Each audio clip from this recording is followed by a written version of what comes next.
అంటే ఒక మాజీ మంత్రి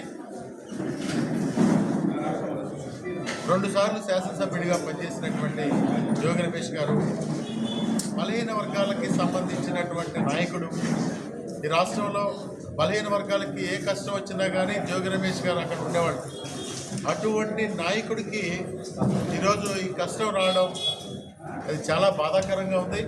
అయినా కానీ బాధాకరంగా ఉన్నా కానీ ఎక్కడ దీని గురించి ఒక అడుగు వైఎస్ఆర్ కాంగ్రెస్ పార్టీ కార్యకర్త కానీ నాయకులు కానీ ఎప్పుడు కూడా వెనకడుగేసే ప్రసక్తే లేదు. ఆ లోకేష్ రెడ్ బుక్ రాజ్యాంగానికి జడిసే పరిస్థితి లేదు. ఆ కూటమి నాయకుల అరాచకత్వానికి జడిసే పరిస్థితి లేదు. ఎందుకంటే ఈరోజు చూస్తూ ఉంటే సంవత్సరంన్నర కూడా పూర్తి కాలేదు. సంవత్సరంన్నర పూర్తి కాకుండానే ఈ రాష్ట్రంలో వాళ్ళు ఎంత వ్యతిరేకత మూటగట్టుకున్నారంటే ఒకసారి గ్రామాల్లో కానీ ఇంకా ప్రజల్లోకి వెళ్తే అర్థమవుతా ఉంది. మీరు ఇక్కడ దాడులు జరుగుతున్నప్పుడు అంబటి రాంబాబు గారి దగ్గర కానీ ఈ జోగి రమేష్ గారి ఇంటి దగ్గర కానీ వాళ్ళకి రక్షణ కల్పించినట్టు ఉంది, కానీ మీరు దగ్గరుండి దాడి చేయించినట్టు కనపడతా ఉంది. ఎందుకంటే పోలీస్ యూనిఫామ్ వేసుకుంటే అందరూ కూడా చాలా రెస్పెక్ట్ చేస్తారు, అందరూ కూడా పోలీస్ యూనిఫామ్ని గౌరవిస్తారు. కానీ మీరు ఆ రౌడీలకి, ఆ గంజాయి బ్యాచ్కి, బ్లేడ్ బ్యాచ్కి మీరు రక్షణ కల్పిస్తున్నట్టు ఉందని చెప్పి కూడా ఈ సందర్భంగా తెలియజేస్తా ఉన్నాం. ఎందుకంటే ఈ దేశంలో ఎంతోమంది త్యాగం చేసి ఎంతోమంది త్యాగదనుల వల్ల స్వతంత్రం వచ్చి మనందరం కూడా ఈ విధంగా జీవించగలుగుతూ ఉన్నాం. కానీ ఇప్పుడు చంద్రబాబు నాయుడు గారి రూపంలో చంద్రబాబు నాయుడు గారికి రాజకీయాలు ఎవరో అతిథులు కాదు. మామగారి దగ్గర నుంచి వెంకటేశ్వర స్వామి దగ్గర వరకు వెంకటేశ్వర స్వామిని కూడా రాజకీయాల్లోకి తీసుకొచ్చి వాడుకోగలిగిన శక్తి ఎవరికన్నా ఉందంటే అది చంద్రబాబు నాయుడుగా ఉందని చెప్పి మనందరికీ కూడా కనపడతా ఉంది. ఎప్పుడు కూడా దేవుడు చూస్తూ ఊరుకోడు, తగిన శిక్ష వేస్తాడు.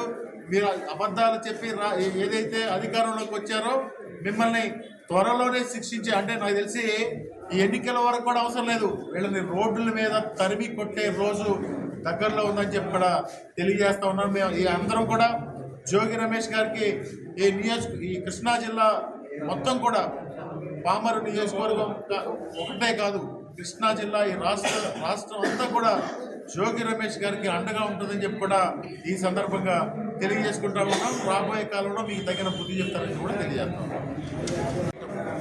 అది ఎంత బాధాకరమో ఒకసారి అది ఇప్పుడు తెలీదు.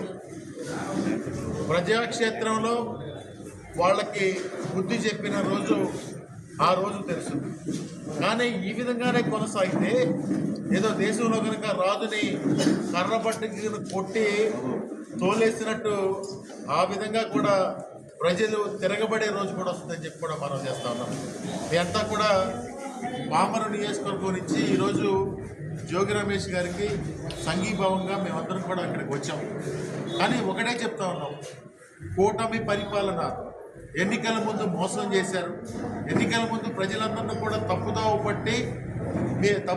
పట్టించి మీరు అధికారంలోకి వచ్చి మళ్ళా ఇప్పుడు ఈ దాడుల్ని ప్రోత్సహించడం ఇవన్నీ కూడా కృష్ణా జిల్లాలో నాకు తెలిసి ఈ 30 సంవత్సరాల్లో ఎప్పుడు కూడా ఇలాంటి దొమ్మీలు కానీ ఎప్పుడు కూడా జరగలేదు.